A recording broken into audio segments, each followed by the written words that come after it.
eu vivo de conexões.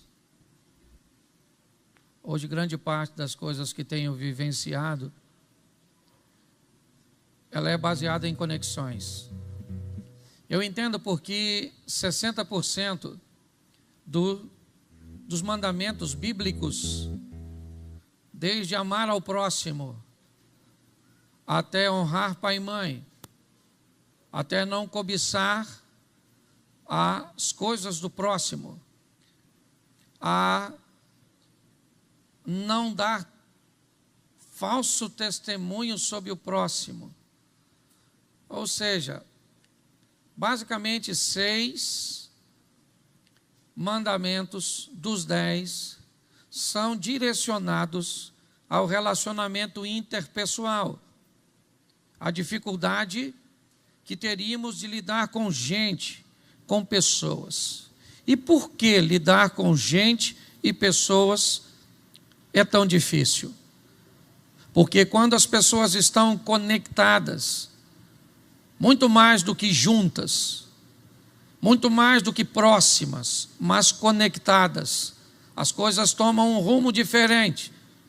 Houve uma conexão após o dilúvio entre um grupo de pessoas que não queriam se expandir e resolveram se concentrar e construir uma cidade e uma torre. E a Bíblia diz que Deus vem com seus anjos olhar aquilo e diz aos anjos: uma providência precisa ser tomada, porque este povo é um só, ele está conectado, e no nível de conexão que eles têm, eles podem fazer tudo.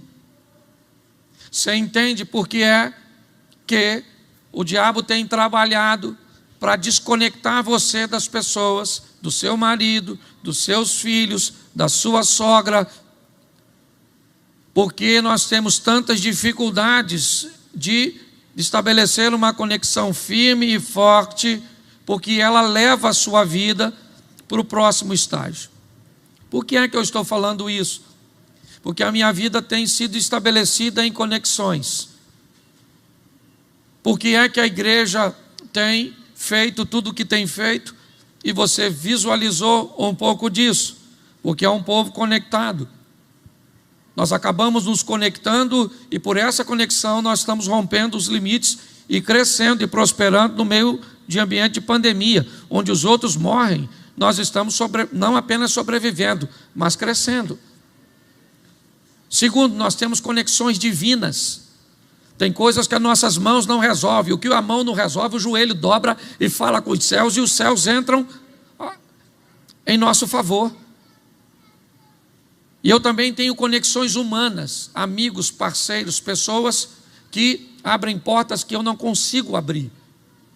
Pastor, por que o senhor está falando isso? Eu nunca fiz isso aqui na igreja e você me conhece. Mas eu tenho um amigo aqui hoje que também é deputado. Eu não quero falar nada de política aqui, até porque essa não é a minha praxe e você já me conhece. Mas são conexões que eu mantenho. São pessoas preciosas, certo? Que podem, usadas por Deus, abrir portas para nós como igreja. Eu preciso dizer isso porque muitas vezes algumas pessoas acham que nós não devemos nos posicionar politicamente, mas quando precisam que portas se abram, me procuram para que eu busque as minhas conexões que essas pessoas não têm para realizações de coisas. A Bíblia me ensina, e com muito respeito a toda a igreja, certo? Que eu sempre tratei com muito respeito disso, certo? E eu separo muito bem a igreja da minha vida particular, certo? A igreja é uma coisa, a minha rede social, né? Vocês que me acompanham no YouTube, eu estou sendo transmitido. Eu devo ter o quê? 1.200.000, né? Mas ao todo na minha rede social, quase 14 milhões de pessoas. E com ela é minha. Então eu gosto sempre de me posicionar para que a igreja tenha uma visão sadia, certo? Salutar. E muito mais do que isso, nós precisamos estabelecer as nossas conexões e entender que nós estabelecemos pessoas que vão nos representar. Então, como uma autoridade, certo? Eu quero agradecer a sua presença, a presença da sua família, que Deus continue te abençoando. Sabe que eu oro, certo, por você. Então que isso fique registrado. E por que, pastor, o que você está fazendo isso? É alguma coisa de campanha? Não, não tem nada a ver com isso não. O meu interesse é só influenciar você a aprender a se posicionar. Não a favor daquele cujo qual eu estou me posicionando, porque é um direito de cidadania que eu tenho. Mas é dizer para você uma coisa muito preciosa: não se anule. Se você acompanha a minha rede social, essa semana eu disse uma coisa: Bartimeu chamava Jesus e Jesus ficava distante, e Bartimeu gritava mais alto. Por quê? Bartimeu tinha medo de que Jesus não o ouvisse demais se ficasse tão longe. Nós, às vezes, estamos nos calando e não nos posicionando por muito tempo, ou por tanto tempo, que quando resolvermos nos posicionar, não teremos mais voz para sermos ouvidos.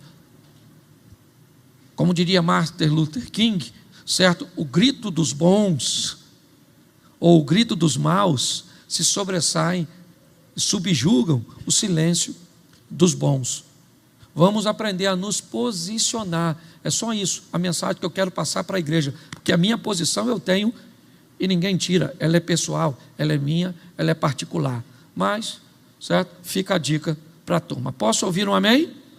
Glória a Deus, Deus abençoe e sejam muito bem-vindos. Amém?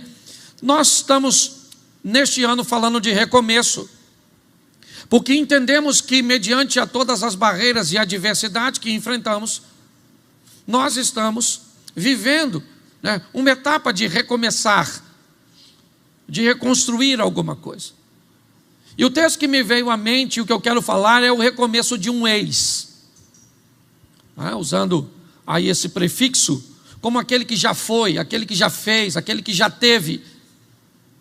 Como trazendo, né, o impacto do resultado do passado. Quem é ele? Ele é o meu ex, ou é a minha ex.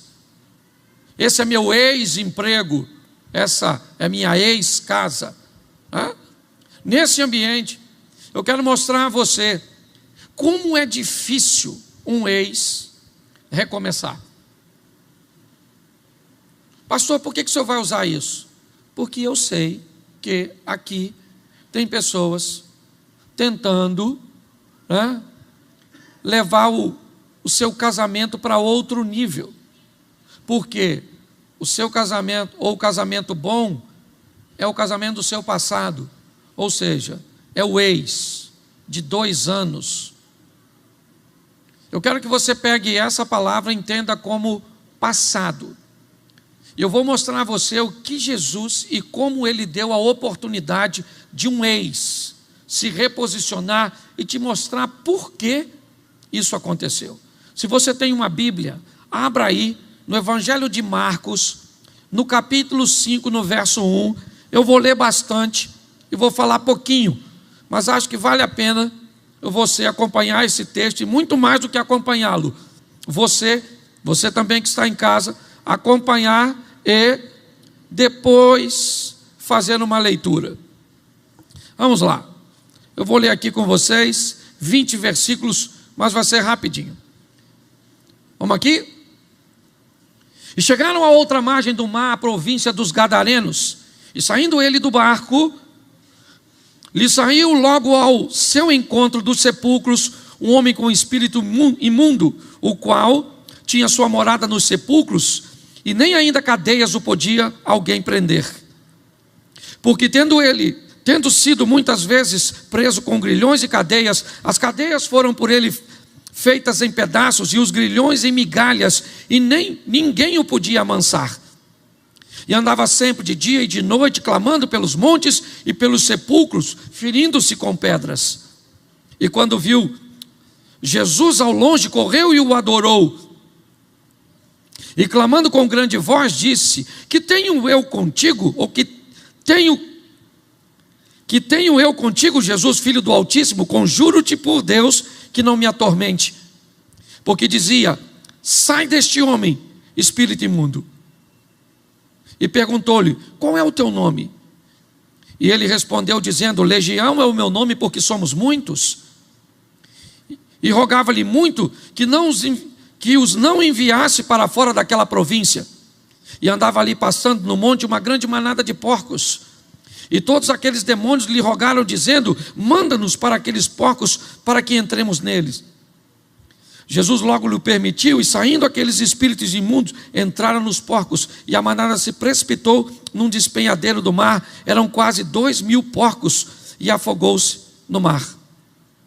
E os que apacentavam os porcos fugiram e o anunciaram na cidade e nos campos, e saíam muitos a ver o que era aquilo que tinha acontecido. E foram ter com Jesus, e viram um endemoniado que tivera legião, sentado, vestido e em perfeito juízo, e temeram. E os que aquilo tinham visto, contaram-lhes o que acontecera ao endemoniado e acerca dos porcos.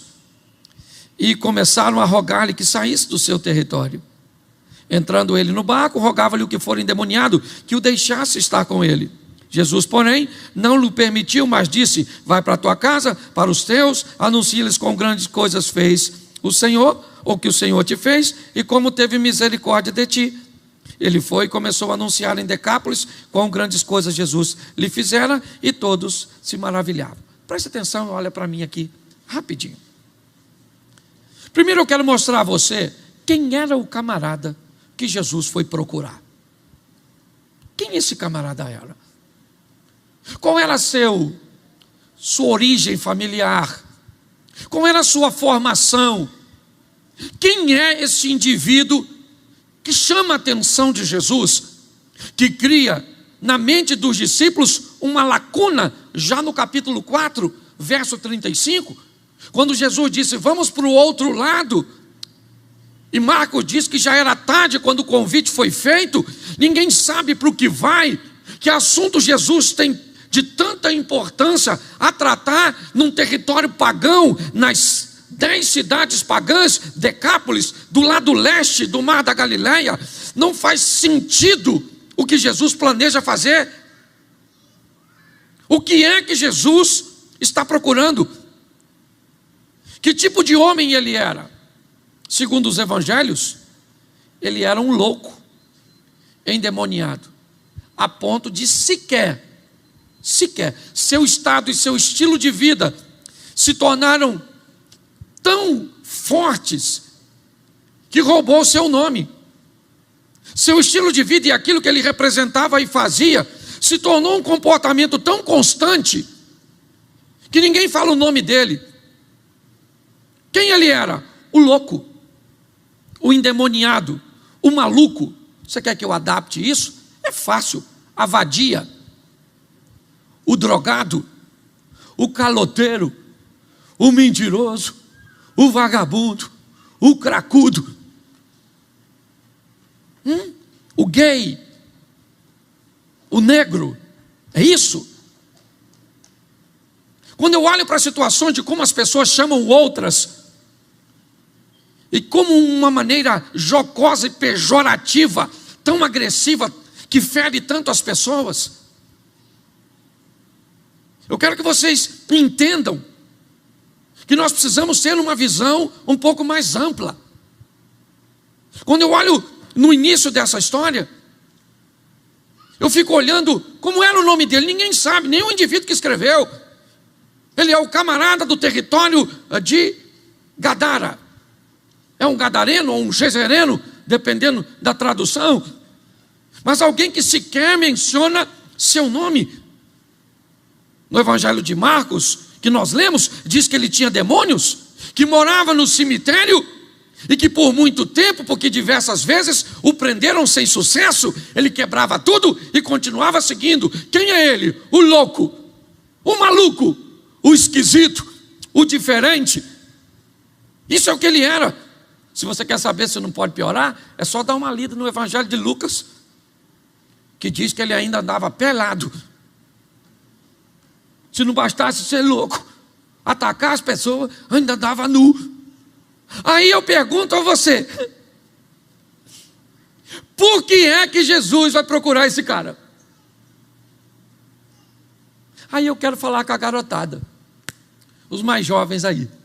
Por que é que você acha que Jesus procurou esse cara com tanto gente maneiro para ele procurar?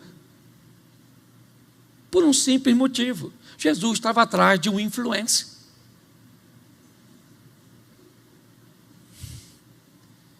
Quem era mais conhecido naquela época, naquele lugar? Todo mundo sabia quem era o maluco que andava pelado atacando as pessoas.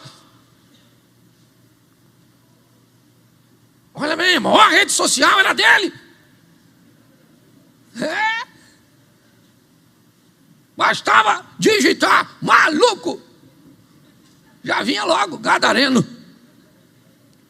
Eu preciso que você entenda a ótica de Jesus. Jesus vai atrás de alguém altamente popular. Se esse camarada é do bem ou é do mal, se ele é esquisito, se ele é estranho, se ele tem demônio, Jesus não está preocupado. Jesus vai esvaziar esse camarada primeiro para encher de novo.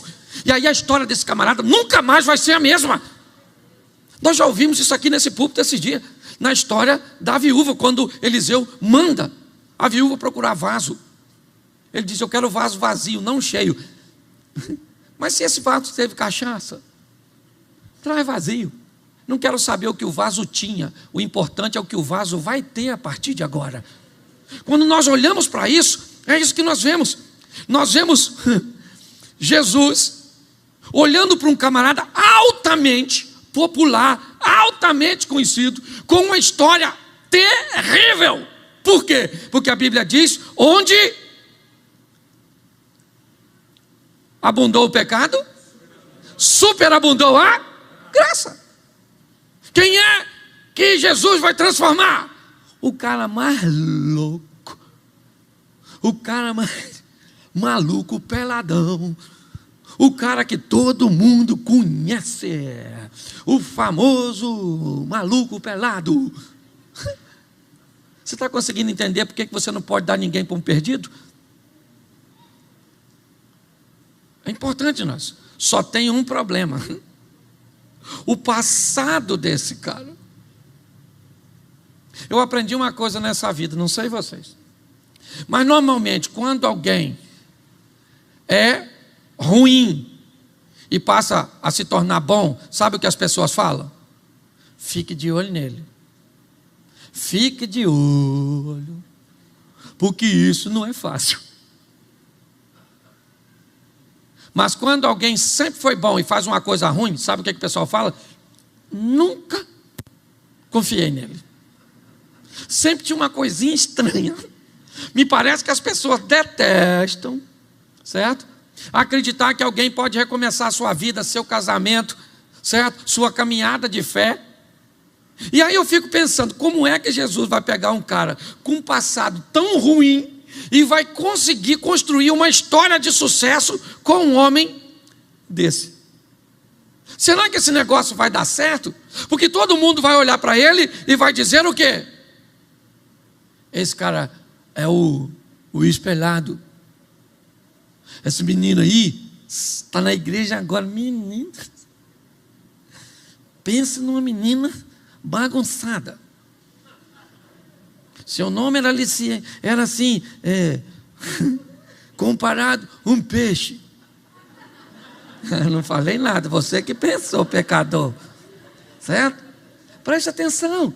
Quando nós vemos alguém cometer um erro, quando nós vemos alguém falir, quando nós vemos alguém quebrar, quando nós vemos alguém tropeçar, e essa pessoa quer recomeçar, nós pregamos sobre o transformador, o rei dos reis, o príncipe da paz, mas nós achamos que a pessoa não muda não, fica de olho nela.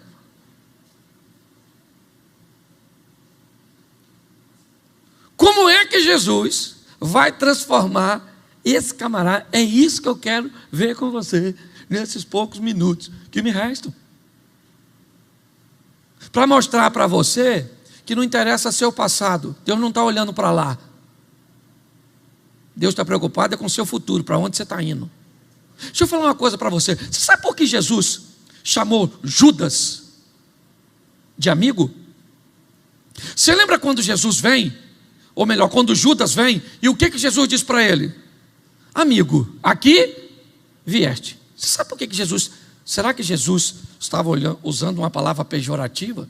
Será que ele estava irônico, chamando Judas, o cara que vem vendê-lo de amigo? Não. O que Jesus está dizendo é o seguinte: se você está pensando que está fazendo algo ruim para mim, mas você está me conduzindo para o propósito que Deus tem na minha vida, você é meu amigo. Amigo não é aquele que fala tudo de bom para você, é aquele que está do seu lado e quer ver o que Deus tem para a sua vida se cumprir. Porque o camarada que era para Jesus chamar de amigo, ele disse que tinha demônio, Pedro. Porque o que Pedro está dizendo está tirando Jesus do seu propósito. Pare de andar com gente que parece que está te fazendo bem, mas está tirando de você o propósito de Deus. Você consegue entender isso? Quando nós olhamos para esse texto, o que vamos ver? Nós vamos ver Jesus chegando e lá vem o camarada, pelado, todo ferido, machucado, correndo na direção de Jesus e gritando. Eu imagino o pavor dos discípulos. Sangue de Jesus tem poder. Olha Pedro, o cara pelado. Que visão do inferno. Olha bem, lá vem o cara pelado. Eu imagino Jesus falando, ele vindo lá, vem aqui por causa dele. Mas ele não podia falar isso para os outros, porque os outros não entendem. Pensa se Jesus falasse assim, é por causa daquele cara que eu vim aqui. Alguém fala, por causa de... Essa viagem toda, tempestade, quase que afundamos, quase que morremos. Esse maluco machucado, pelado. Você não vai a lugar nenhum, rapaz. Deixa eu falar uma coisa para você. Você vale muito mais do que você pensa. O que Deus tem para a sua vida é algo tão grande e poderoso.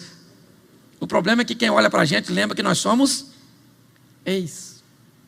Você não fala nada, né? Mas todo mundo é ex alguma coisa. É ex mentiroso. Se não for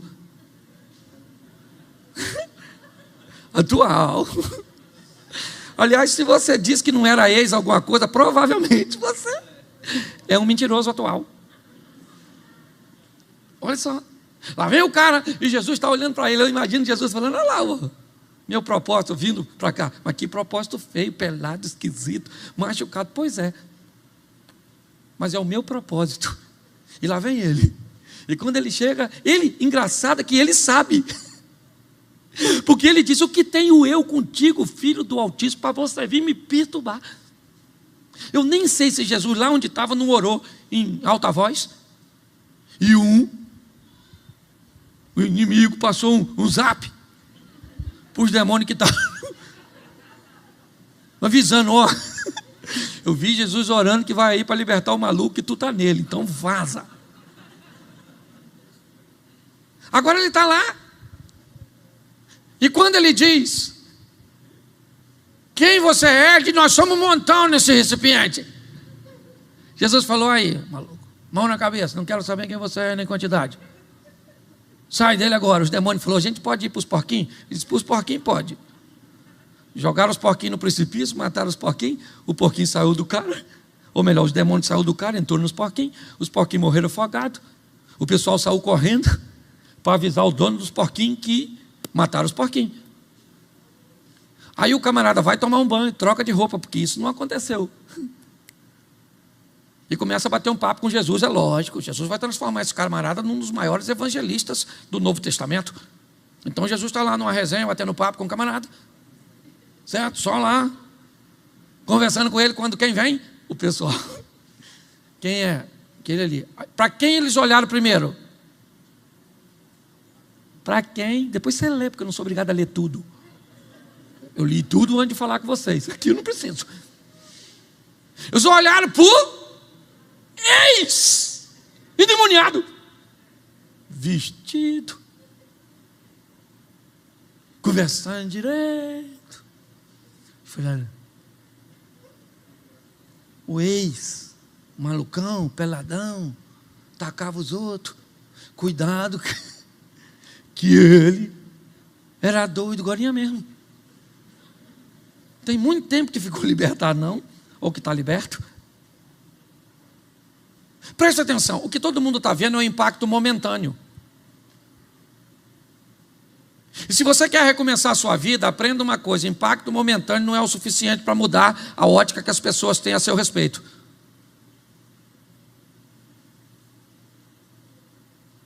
É É muito importante entendermos isso.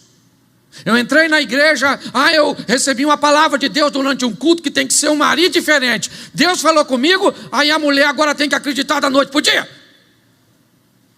A mulher fica olhando diferente. Aqui, ó. O diferente para você. Quem falou lá era o Satanás, não foi Deus.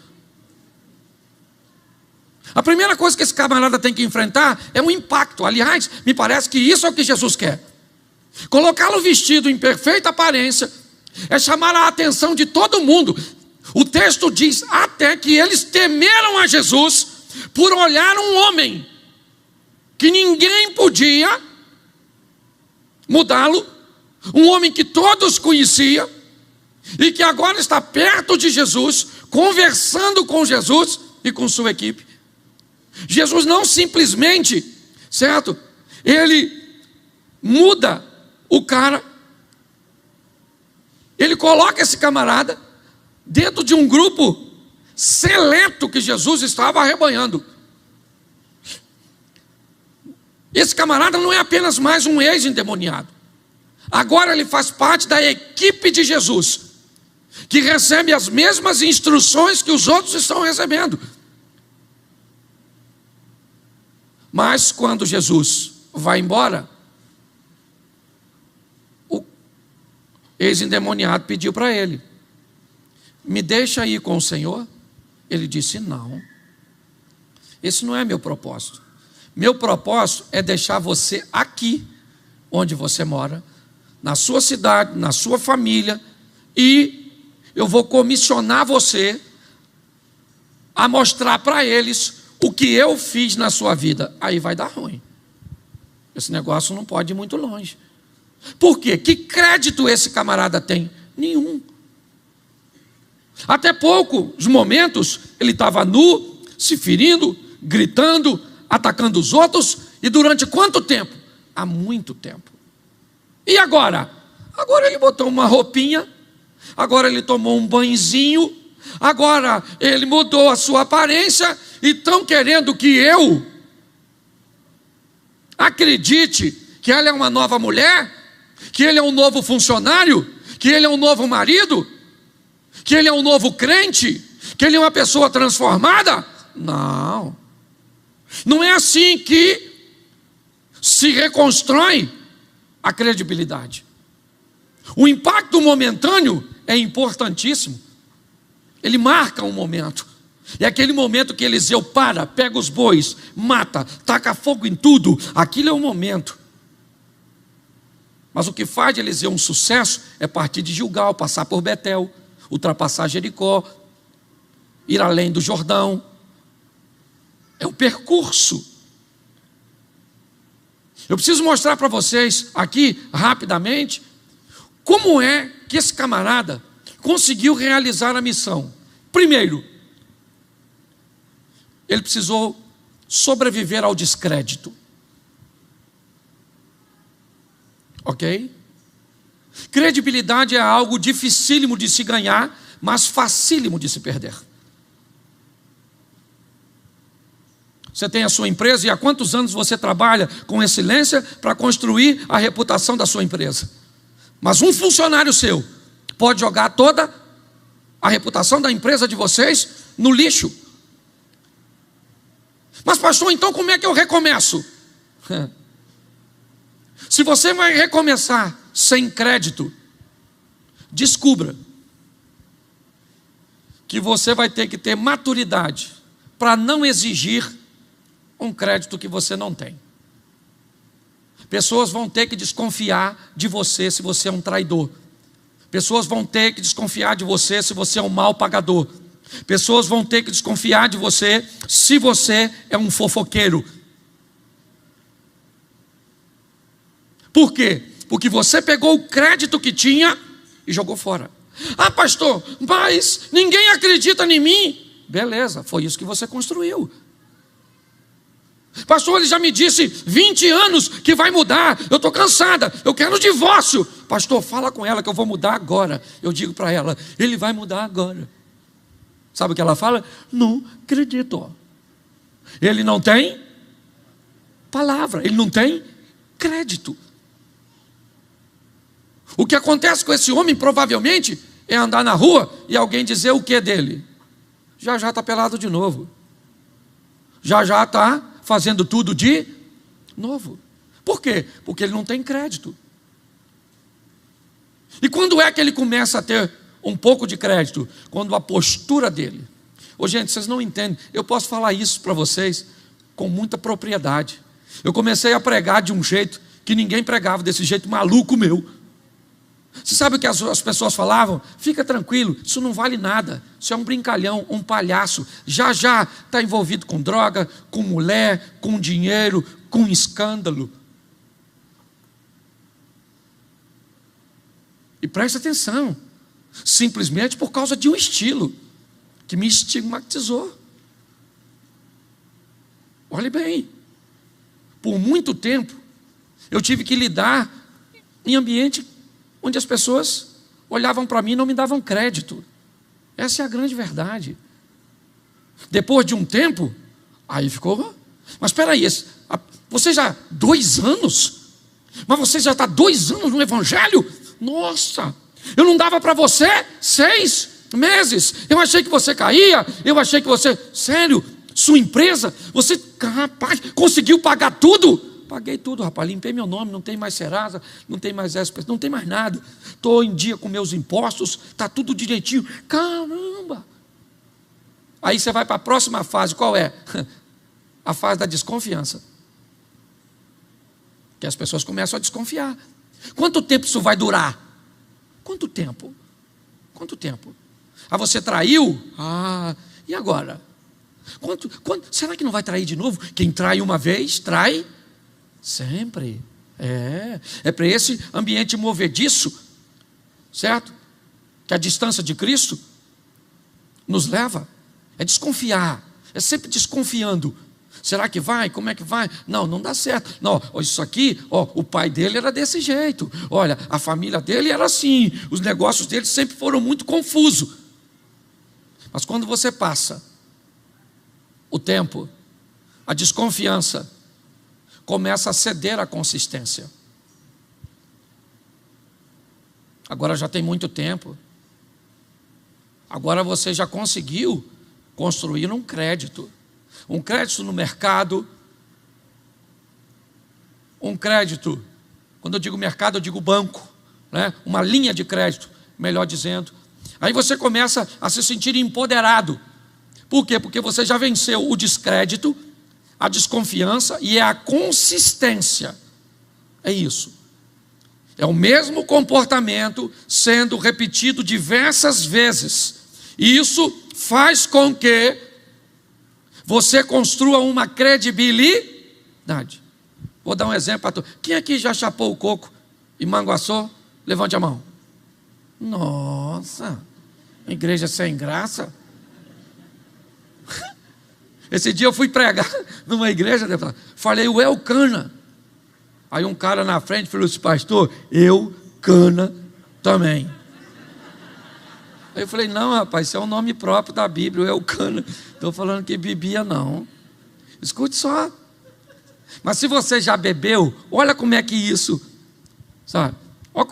Você que não entende bebida é assim, você bebia. E tem uma coisa mais gostosa que a bebida, o ambiente onde se bebe. É uma conversa assim extraordinária. Você mistura nada com coisa nenhuma. Mas é um ambiente maneiro. Se você bebeu, você sabe o que é. Certo? E aí você para de beber. Aí o que os outros dizem? Para nada, menino. Aquilo ali é... já está bebendo de novo. Aí sai você. Primeira semana que não quer beber. E aí, gente? Aí um diz assim: vamos tomar um negócio? Você fala: não, parei de beber. Me dá uma cerveja aí, 2 copos. Põe para ele. Não estou bebendo. Põe, rapaz, que não está bebendo. Como é que você vai sair do buraco e vai me deixar sozinho? Toma também. Aí você toma 1, toma 2, toma 3, toma 10. Mas quando você chega e diz assim: não estou bebendo, dá uma Coca-Cola. Não vou tomar. E toma Coca-Cola. E toma Coca-Cola. E vai lá outra vez, lá esporadicamente, e toma outra Coca-Cola. Já a consistência do que você está fazendo é tão grande que quando alguém ver você chegar e disser, vamos tomar uma, o que o outro fala? Agora não bebe não, meu filho, é dos crentes, sabe? Amigo de Jesus, vai para o céu, para onde nós não vamos. Ou seja, o indivíduo que te perseguia começa a se tornar seu defensor. Entende? Esse dia eu cheguei ali no boteco ali onde, não vou falar o nome que é muito conhecido, estou lutando para vir para cá, porque se ele vir, ô Jesus, os cachaceiros vêm tudo. Aí eu cheguei lá, aí um foi olhou para mim e disse assim, e aí pastor, passou aqui para tomar uma? Aí eu olhei para ele e falei, querido, bebi tanto ontem, que não estou aguentando bebida hoje. Aí o outro foi e falou assim, não brinca assim com o pastor não, que o pastor é sério. Aí o outro falou, só estou brincando, rapaz, que é isso? Ou seja, conforme a consistência vai crescendo, os seus defensores vão crescendo, vão aumentando. Ah, pastor, por que? Porque você não tem consistência. Por quê? Porque o nível de desconfiança não foi vencido. Por quê? Porque você ainda não tem crédito nenhum. Porque você acha que levantou a mão 8h30 na igreja, entrou todo bagunçado e saiu todo. Você saiu perdoado, mas sujo, com a imagem que você criou em torno de você. Cuidado com esse negócio, certo? Então os defensores, eles vão crescendo. Por quê? Por causa da sua consistência. É isso. Olha só. E agora o que vai acontecer? Vai acontecer a consolidação da sua nova imagem. Quem é aquela menina lá? Aquela menina lá terrível. Nossa. Rapaz, nem te falo. Mas agora, rapaz, já tem uns 5 anos que essa menina está aí, ó. Casou, consertou a vida. Ele parou de dar uns taquinhos, de fumar um bagulho, de dar uma cheiradinha. Agora está aí, menino. O bicho não trabalhava nada, certo? Parecia até relógio automático, nem se sacudisse. Oh, o bicho trabalhava, agora está trabalhador. O que é isso? Isso é a consolidação de uma nova imagem. Leva tempo. Você tem que aprender a lidar com tudo isso. E também com a inveja dos imutáveis. Porque aí tem os outros que vai ficar falando de tu. Porque eles não mudaram. Não mudou nada, rapaz. Isso é tudo fachada. Sabe? Já. Eu não vou mandar para você levantar a mão não, mas vou levantar a minha. Porque já falaram tanto de mim. E hoje eu ainda apanho para o pecado dos outros. As meninas vêm para o culto, sai daqui, montam numa motocicleta e vão namorar lá no escuro. Pastor Cláudio, não corrige as ovelhas. Nem ovelha é, cabritinho. Esse dia, irmão, vi uma irmã ali na rua. Menino, irmã da igreja. Oh, meu Deus do céu. De longe eu falei, meu Deus, é minha ovelha. Quase pelada. Falei, arrancaram a lã. Meu Deus. Coitadinha da minha ovelhinha, está pelada. Passou perto de mim, faltou mão para cobrir.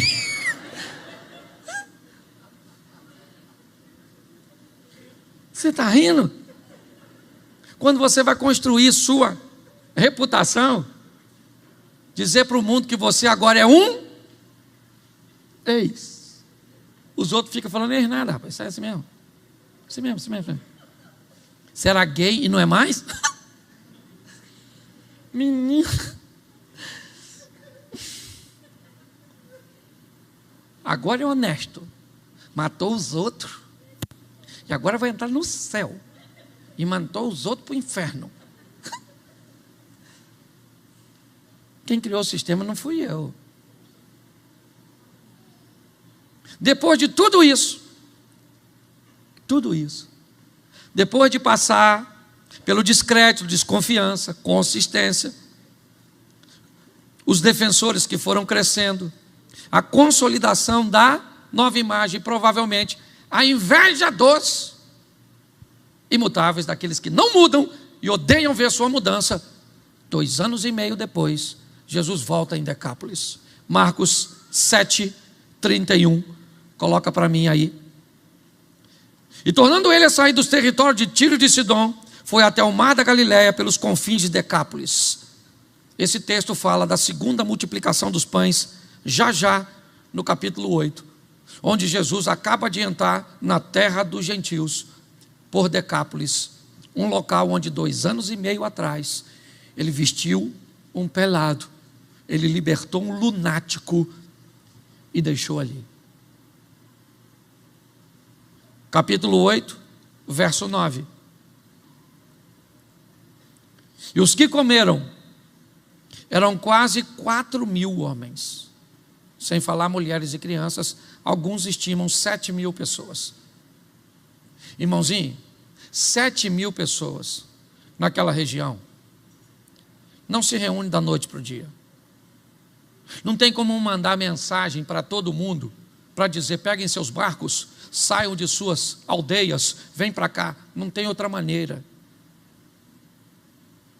Como é que vai avisar uma multidão, essa quantidade toda de pessoas? O que é que convergiu essas pessoas para onde Jesus estava? O ex.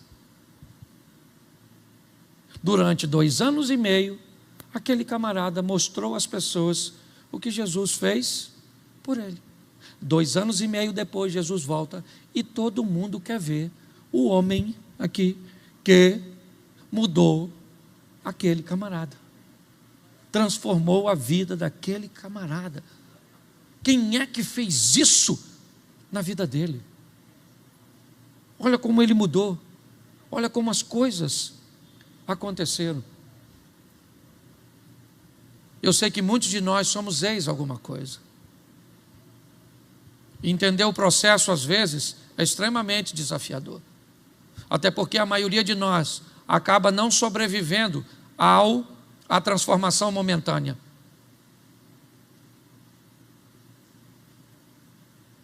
Hoje o que o mundo está precisando é de moral, porque ética me parece que todo mundo tem. Sabe o que é ética? Ética é saber que está errado. Você sabe o que é moral? É não fazer.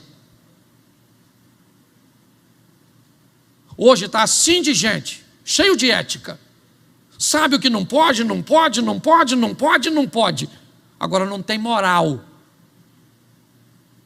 Porque moral é não fazer ou não cometer o erro. Ética é apenas saber o que está errado. Quando eu olho para esse texto, o que eu vejo? Em diversas áreas da vida.